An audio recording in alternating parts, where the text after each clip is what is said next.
Hello students, Restrictor here again, John Mandela with another screencast, this one about abstract expressionism.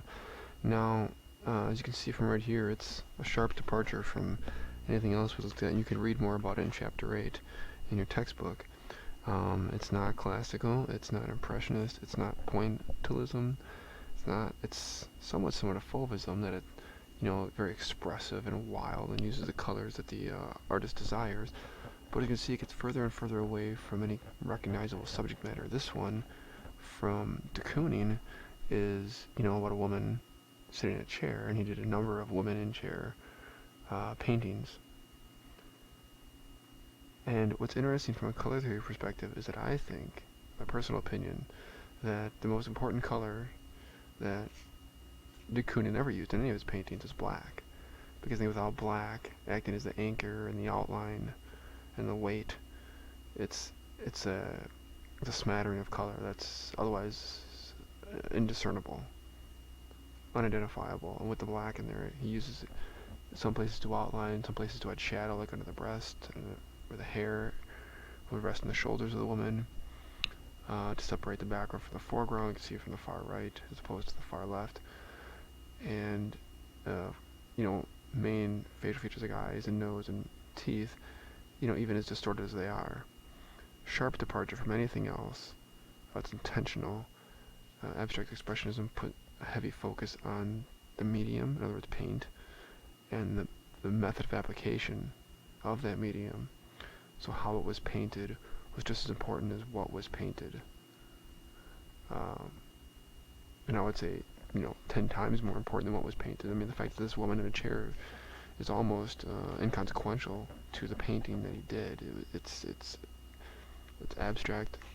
That's where they get the abstract from. It's almost indiscernible expressionism. It's expressive. It's kind of the the artist as villain and hero at the same time coming out on the canvas at once.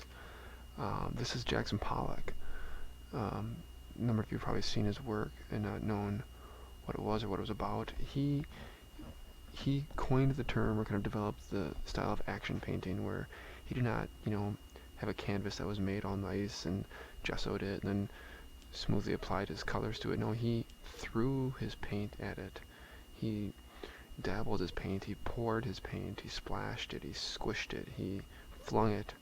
He did all different kinds of things. He didn't use brushes, he used sticks and trowels and brushes, or non-painting brushes though, his hands. Some of them, so you could see his boot marks in there as he walked across it. Here's another one. You might say, well, what does it have to do with color theory then if it's all about the action of painting? The colors he used, they're not beautiful combinations. Not traditionally beautiful combinations, but he makes them work because there is a balance amidst the asymmetry. Notice how yellow is throughout the piece. There's dabs of red throughout the piece, and this kind of dark gray color is the main color.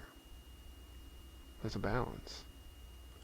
This is what it looked like when he was action painting. You can see that how large that canvas is. We're talking like 12 by 15 feet maybe, and he's throwing the paint at it. He's stepping onto his painting. He said it was a whole new way of interacting with the work.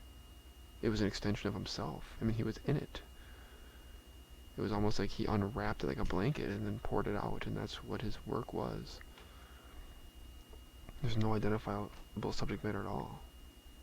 Some consider it some of the best paint in the world. I subscribe to that notion. Others consider it the worst trash the art world has ever created. This is Rothko, also abstract expressionist. Again, no discernible subject matter. He created these gorgeous and wonderful color field paintings. They're huge.